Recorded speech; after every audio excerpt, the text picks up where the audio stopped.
Assalamualaikum warahmatullahi wabarakatuh.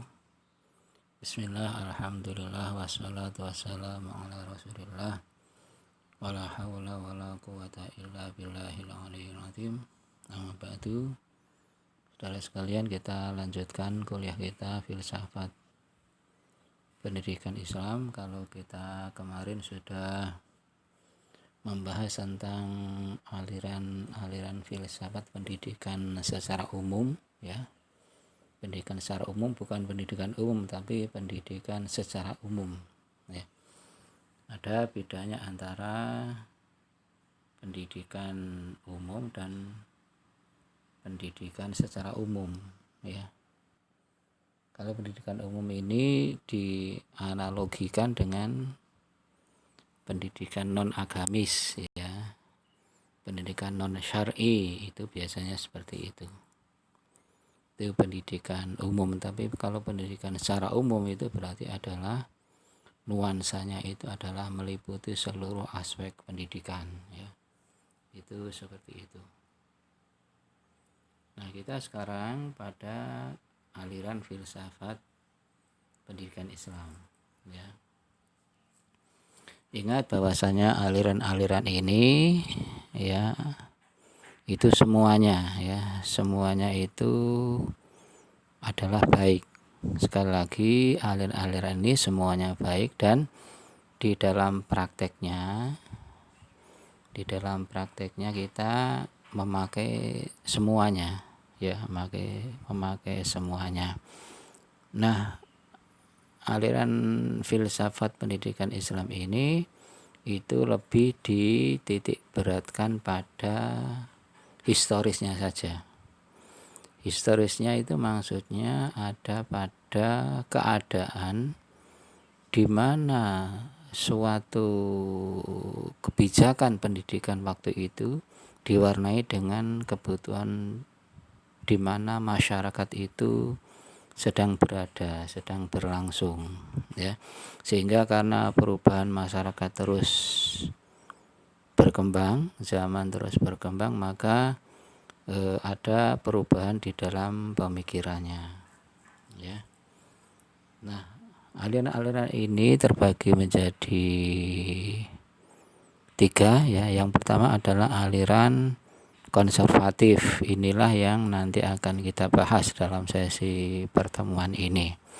Kemudian berikutnya untuk minggu depan yaitu aliran religius rasional, ya. Kemudian berikutnya adalah aliran pragmatis, ya, yang dimotori oleh Ibnu Khaldun, ya.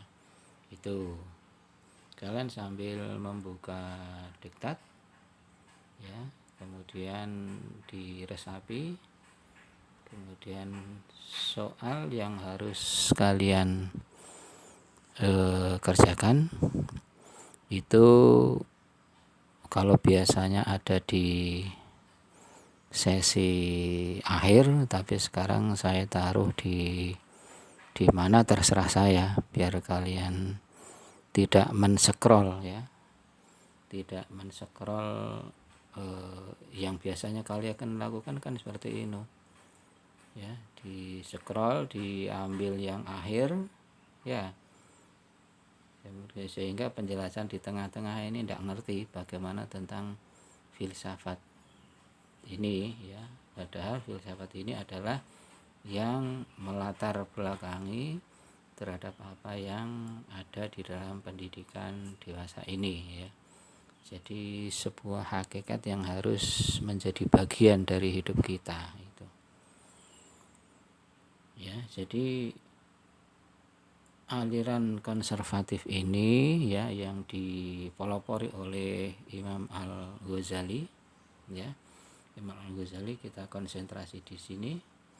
Itu disebut dengan aliran Al-Muhafidh, ya, Al-Muhafidh. Kemudian tokoh berikutnya adalah At-Tusi, ya, Ibnu Jamah, ya, Sahmun, Al-Haytami, ya, Al-Qabis, dan seterusnya. Banyak yang kemudian meletakkan dasar-dasar aliran ini. Aliran ini lebih bersifat pada murni keagamaan ya, jadi murni agama dan berorientasi pada kehidupan ukhrawi. Jadi kenapa aliran ini muncul? Karena pada saat itu ya, memang kondisinya seperti itu pada saat awal-awal perkembangan Islam ya.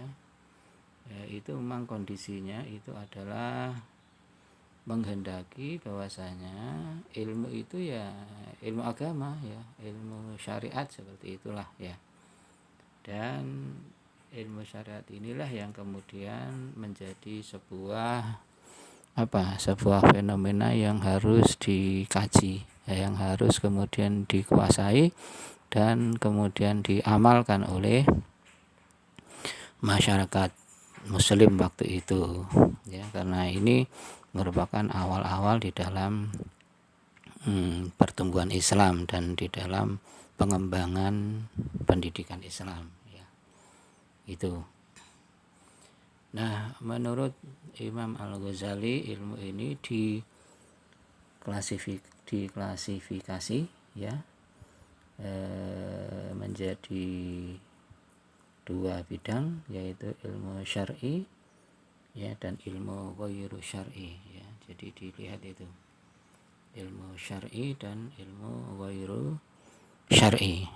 Nah, ilmu ghairu syar'i ini sebetulnya adalah juga berada di dalam tasyri' Islam ya. Karena Islam ini kan tidak hanya mengatur masalah agama tapi juga mengatur masalah sosial, kemasyarakatan, bahkan teknologi ya, seperti itu. Nah, sebagaimana kita tahu bahwasanya ilmu syar'i ini adalah ilmu yang langsung dari Nabi ya, yang ilmu yang langsung dari Nabi tentunya langsung dari Allah, yang mengatur utamanya adalah tentang keislaman ya, dasar-dasar keislaman. Ya, dasar-dasar keislaman. Sehingga dengan demikian maka memang waktu itu yang dikonsentrasikan itu adalah bagaimana mengembangkan ilmu-ilmu agama ya. Mengembangkan ilmu agama itu berarti adalah ilmu usul ya, ilmu usul. Ini bagaimana kita bisa memahami syariat ya, syariat ajaran-ajaran agama.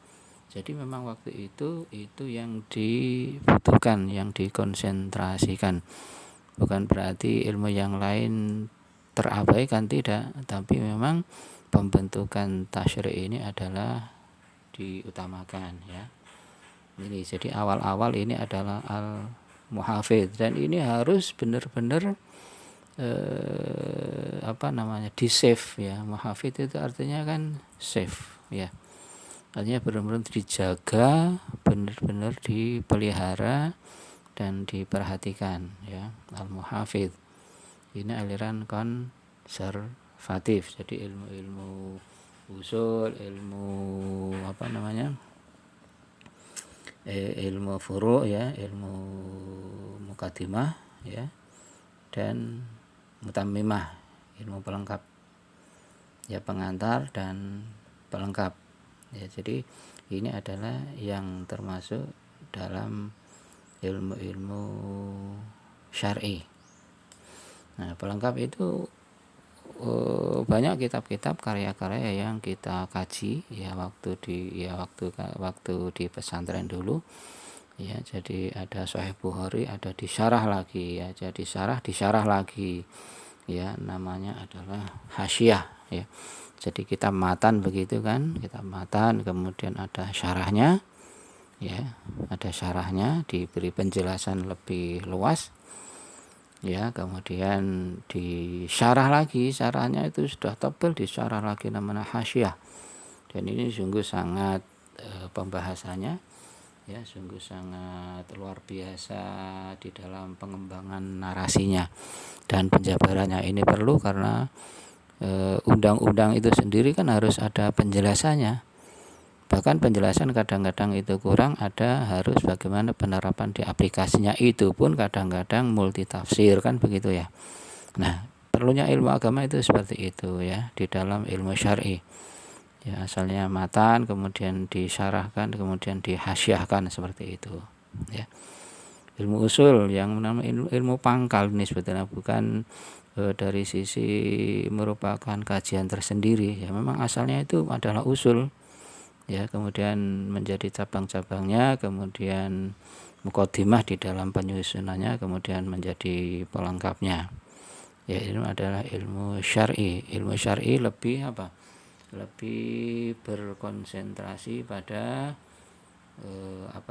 pada ilmu agama yang memang tasyri'nya hanya ada pada nabi ya, pada nabi. Jadi pembentukan syariah itu hanya pada saat nabi masih hidup. Artinya apa? Artinya yang berhak untuk membentuk syariah itu adalah pada masa nabi. Setelah nabi meninggal, ya sudah, syariat itu berhenti ya, sudah tidak ada ajaran lagi, berhenti sudah. Cuman adalah pengembangannya ya, tafsirnya ya, pengembangan pada masa nabi itu. Jadi hukum Islam itu adalah dibatasi hanya pada masa kenabian. Setelah nabi wafat, tidak ada muncul lagi hukum-hukum Islam yang baru ya. Yang ada adalah apa? Yang ada adalah penafsiran, pemahaman, sehingga muncul beberapa imam mazhab. Itu hanya berdasar pada masa nabi, sudah, titik ya. Karena pemahaman latar belakang, kemudian karakter, keilmuan, kondisi masyarakat yang berbeda, maka juga zaman yang berbeda, maka timbullah para madzhab ya, seperti itu yang kita kenal dengan imam madzhab 4 ya, itu. Kemudian masih di dalam konteks ilmu yang aliran konservatif ini, aliran al-muhafidh ini, itu adalah di samping ilmu syar'i adalah ilmu ghairu syar'i ya. Ini ilmu ghairu syar'i. Nah, ilmu ghairu syar'i itu semua ilmu yang berasal dari ijma ulama ya. Ijma ulama itu kita kondisikan dengan intelektual muslim ya. Jadi katakanlah bahasa bahasa kerennya seperti itu ya. Ulama itu adalah intelektual ya. Jadi di dalam filsafat ini ulama itu adalah intelektual. Kadang-kadang kita memaknai intelektual itu dengan orang-orang yang mempunyai kapasitas keilmuan umum, tidak ya. Yang mempunyai kapasitas keilmuan agama itu juga intelektual. Karena apa? Bahkan kalau dibanding dengan intelektual sekarang ini jauh ya. Jadi para muhadis, kamu lihat ya, satu orang itu bisa menghafalkan ribuan hadis, hafal, coba. Sekarang apalagi ribuan ya. Bahkan itu sanatnya, bahkan perawi-perawinya, sehingga bisa menyimpulkan hadis itu sendiri apakah kualitasnya ini termasuk baik atau tidak ya. Apakah dhaif atau hasan ya, atau kemudian sahih dan sebagainya dan seterusnya. Jadi ini sangat rumit. Jadi kalau mereka disebut para ahli agama ini disebut intelektual, itu adalah sudah sangat layak, sehingga adalah sangat salah manakala kita mengatakan para intelektual muslim waktu itu nilainya lebih kurang daripada sekarang ya. Tidak boleh begitu. Mereka waktu itu justru sangat mumpuni dalam intelektualitasnya. Andai kan dibuat tes IQ gitu ya, mereka waktu itu luar biasa. Ya. Itu dan ilmu yang ghairu syar'i ini ya terbagi menjadi beberapa. Ini kamu lihat ya. Ya, ada ilmu yang terpuji, ada ilmu yang diperbolehkan, ya. Diperbolehkan itu berarti tidak merugikan, ya. Dan ilmu yang tercela, ya. Sekarang soalnya ini soal untuk dikerjakan. Nah, ini ada di tengah-tengah ini. Jadi mereka yang biasanya men-scroll, ya. Men-scroll ini biar nanti biar kuliah lagi aja di semester depan, ya. Jadi memang seperti itu. Jadi kuliah itu harus harus betulan, tidak kemudian tidak kemudian diambil dari sisi yang seenaknya sendiri, ya. Ini yang saya inginkan ini. Jadi ilmu yang ghairu syar'i ini soalnya, ya. Ilmu yang ghairu syar'i, diktatnya sambil dilihat. Itu terbagi menjadi yang terpuji, ya, terpuji. Kemudian yang diperbolehkan, ya, yang diperbolehkan. Berarti ini mubah, ya. Karena tidak merugikan ini. Dan ada ilmu yang tercela, ya. Tiga ilmu itu buat definisinya. Apakah yang dimaksud ilmu yang terpuji, yang dimaksud ilmu yang diperbolehkan, yang dimaksud ilmu yang tercela, dan beri contoh masing-masing. Sudah kamu kembangkan aja pemikiranmu waktu itu, ya. Saat ini itu soalnya. Apa soalnya? Ilmu yang ghairu syar'i dibagi menjadi 3, yaitu terpuji, diperbolehkan, dan yang tercela, ya. Apa maksud dari masing-masing? Berilah contoh. Wis dikerjakan, ya, nanti dikerjakan itu di kertas, diberi nama, kemudian dikirim. Ya, kemudian yang berikutnya adalah berdasar status hukum mempelajarinya. Hukum mempelajarinya. Jadi yang ilmu ghairu syar'i ini juga dibagi berdasarkan hukum, yaitu ada yang fardu ain dan ada yang fardu kifayah, ya. Yang tadi kenapa saya tidak jelaskan panjang lebar, karena itu soal dan kamu harus berpikir gitu, harus berpikir, mengembangkan pemikiran, karena filsafat ini pengembangan pemikiran ini sangat perlu, ya, dan kamu harus saya latih untuk itu, biar kamu nanti kalau mempunyai pendidikan, mempunyai sekolah, mempunyai pesantren, semoga kalian punya lembaga itu semua, saya doakan itu. Dan tidak usah khawatir, kalian juga didoakan oleh guru-guru kita di Al-Khazini, para masyayikh, ya. Itulah kehebatan Al-Khazini, keuntungan Al-Khazini. Di balik kampus kita ada para masyayikh yang selalu mendoakan, doanya itu mengalir terus pada kita, ya. Jadi kita ini santri-santri loh, ya, santri-santri Al-Khazini kita. Cuman di bidang kapasitas keilmuan pendidikan tinggi sesuai dengan jurusannya masing-masing. Sudah, kembali ke laptop, ya, kembali ke kuliah, ya. Jadi berdasarkan hukum mempelajarinya itu ada yang fardu ain, ya, yang fardu ain, dan ada yang fardu kifayah, ya, begitu. Yang fardu ain itu apa? Yang fardu ain itu adalah semua ibadah-ibadah yang mahdoh, ya, yang merupakan kewajiban kita, itu harus diilmui, ya, gitu. Contoh saja, kamu sholat, ya, sholat ini wajib, maka kamu harus ngerti ilmu-ilmu tentang sholat. Dari sholat saja kemudian kita mengembang kepada toharoh, ya kan? Sholat kan tidak sah kalau tidak toharohnya. Kamu tahu tentang najis itu harus, itu fardu ain.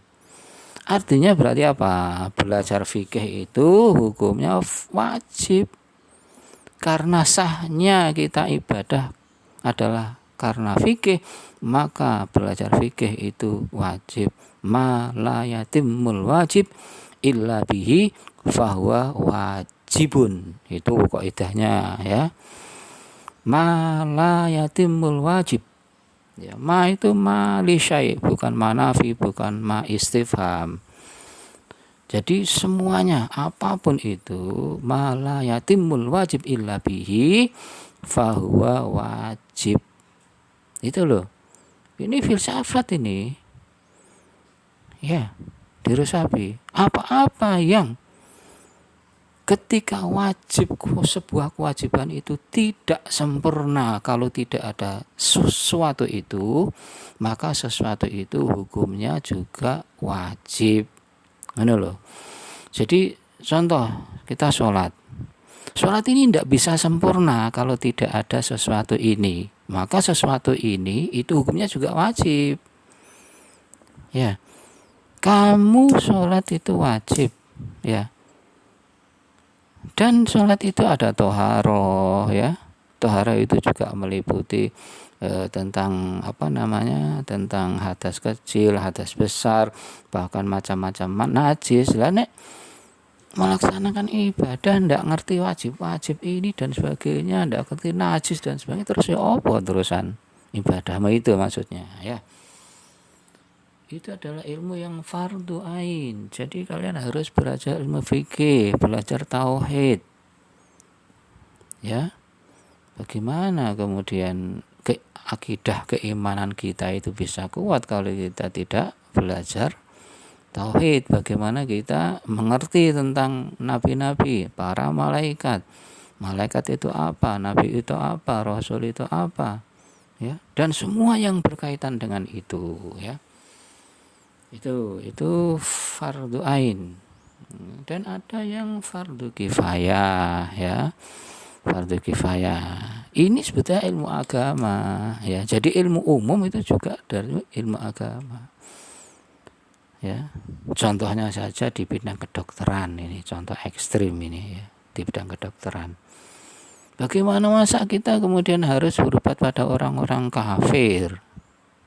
Ya, makanya generasi muslim, kalau kamu nanti punya putra, putri, ya, punya adik sekarang, punya keponakan sekarang misalnya, itu kalau memang mereka punya kecondongan di dalam ilmu-ilmu umum, silakan, tidak apa-apa, ya. Ini fardu, seperti sholat, seperti ngerawat jenazah itu kan fardu kifayah. Jadi sebagian dari umat Islam itu harus, ya, belajar ilmu umum, ya. Arsitek misalnya, ya, masuk yang arsitek orang non muslim sing dadi kuli-kuli nih, ya, orang muslim masa gitu. Fardu kifayah ini, ya, kalau memang kedokteran, ya, sehingga harus banyak dokter-dokter muslim. Lah ini sing sakit perempuan, cewek, ya apa? Misalnya kandungan, ayo kan. Ya. Jadi dokter non muslim, kadek laki-laki, pasiennya sing diperiksa, siapa sing diperiksa? Wanita muslim sholihah, kan, mohon maaf, cantik lagi, apa terusan? Ayo kan, makanya apa? Di dalam kajian filsafat pendidikan Islam ini harus ada beberapa masyarakat, orang-orang muslim yang mendalami ilmu-ilmu yang sifatnya adalah fardu kifayah, gitu. Sejak zaman dulu tabib waktu itu, ya, istilahnya, kalau istilah sekarang Dr. Ibnu Sina kita lihat dan sebagainya, ya. Itu. Nah, dengan demikian maka di dalam kefarduan kifayah ini namanya juga fardu ya, harus bisa kita lakukan. Kalau kalian sudah di semester sekarang sudah di tarbiyah PA, ya sudah dilanjutkan sampai selesai, karena kalian memang dicetak untuk menjadi guru-guru agama Islam ya. Dan mereka juga yang ingin menekuni bidang lain ya monggo dipersilahkan ya, tapi yang fardu ain juga harus dikuasai, namanya fardu ain. Jadi kalau saya bilang itu, jadi ngaji tentang fikih dan seterusnya dan perangkat-perangkat keilmuan agama harus dikuasai, juga harus menguasai ilmu-ilmu umum itu. Islam majunya itu seperti itu, dasarnya kuat tapi keilmuan yang lain juga kuat. Seperti itu ya. Kemudian yang berikutnya, bahwasanya Imam Al-Ghazali menegaskan ya, bahwasa ilmu keagamaan itu hanya dapat diperoleh dengan kesempurnaan rasio ya, dan kejernihan akal budi. Jadi sebetulnya ilmu-ilmu agama itu juga mempunyai rasio yang kuat ya, kesempurnaan rasio ya. Jadi akal yang jernih, budi pekerti yang jernih ya. Karena apa? Karena dengan akal pikiran inilah kita akan mampu untuk mencapai derajat yang dekat dengan Allah Subhanahu wa ta'ala ya. Hanya dengan rasio ini manusia mampu menerima amanat dari Allah ya. Amanat, kita ini yang menerima amanat, yang lain tidak mau, kita ini yang mau ya, menerima amanat dari Allah dan mendekatkan diri pada Zat yang Maha Pencipta ya. Aliran ini sejalan dengan Mu'tazilah ya. Itu Mu'tazilah ini berpendapat bahwa rasio ini mampu menetapkan baik buruknya sesuatu, tapi bukan berarti kecondongannya secara total ndak ada nyerempetnya gitu loh, ngerti maksudnya. Jadi kalau Al-Ghazali ilmu agama itu harus didasarkan dengan rasio, Mu'tazilah juga begitu gitu. Nah ini kamu lihat ya, dalam menetapkan baik buruknya sesuatu itu juga rasio mempunyai peranan ya. Bukan berarti Al-Ghazali sama dengan Mu'tazilah, tidak. Pendapat satu poin ini, rasionalisme di dalam pemahaman keilmuan agama, inilah maksudnya Al-Ghazali. Tapi kalau Mu'tazilah kan sudah bersentuhan dengan filsafat umum yang sifatnya rasio ini mutlakan begitu kan. Nah seperti itu maksudnya. Jadi kayak kita berpendapat sesuatu, kemudian ada orang-orang non muslim ada juga pendapat sesuatu, itu kan bersinggungan ya. Kayak contohnya Nabi mengatakan utlubul ilma minal mahdi ilal lahdi, kan begitu ya. Itu kalau konsep barat long life education kan begitu. Kita menuntut ilmu dari buayan orang tua sampai pada liang lahat ya. Itu kan bersinggungan dengan pendapat barat yang mengatakan long life education. Jadi pendidikan itu tidak dibatasi oleh usia, tapi sampai seumur hidup kan begitu ya. Sama kan, bersinggungan. Bersinggungan itu maksudnya kalau kita belajar matematik itu ada titik temu. Nah, titik temu dalam satu poin tapi tidak dalam keseluruhan ya. Ini juga sama, walaupun kemudian melahirkan teori penjabaran yang akhirnya berbeda-beda kan begitu ya. Itu jadi kegiatan di dalam pola pemikiran Al-Ghazali ya. Jadi kegiatan menuntut ilmu itu tidak lain hanyalah mencapai ridha Allah ya. Jadi menuntut ilmu ini di dalam tetap masih dalam ajaran aliran Al-Muhafidh atau konservatif ya. Dan ini harus kita pegang ya. Kita di tarbiyah sekarang di PAI itu hanya semata-mata mencari apa? Ridho Allah Subhanahu wa taala. Wis iku ndak iso ditawar-tawar lagi untuk mencapai ridho Allah itu, ya. Kemudian tentang ilham, ya, landasan teori pendidikannya dan diperkuat dengan 10 kode etik beserta didik, ya. Kode etik beserta didik ini sebetulnya itu ya, termasuk ikhlas, termasuk ridho, termasuk ya yang di dalam ta'lim itu, ya. Kemudian harus menghormati guru, menghormati ilmu dan sebagainya. Amin ta'zimil ilmi ta'zimul ustadi, ya. Di antara menghormati ilmu adalah juga menghormati gurunya, gitu loh. Nah, gurunya memerintahkan kamu harus belajar serius, ya belajar serius, ya. Nah, kemudian tujuan agama, ya, kamu berada dimanapun itu, tujuan agama merupakan tujuan puncak, ya, kegiatan ilmu, ya. Kemudian yang terakhir adalah pembatasan term ilmu hanya tentang ilmu-ilmu Allah, ya. Hanya tentang ilmu-ilmu Allah, ya, yang meliputi apa yang sudah digariskan di dalam syariat ajaran agama kita, ya. Itu aliran Al-Muhafidz, aliran pertama yang dimotori oleh Imam Al-Ghazali. Dan soalnya tadi yang sudah saya sebutkan itu, ya, itu langsung dikerjakan, ditulis di kertas, ya, kemudian diberi nama, kemudian dikirim ke apa? Dikirim ke classroom, ya. Dikirim ke classroom, absennya tetap di Google Form, ya. Itu kita lanjutkan minggu depan dengan aliran religius rasionalis, ya. Demikian, kurang lebihnya mohon maaf. Wa akhiran wassalamualaikum warahmatullahi wabarakatuh.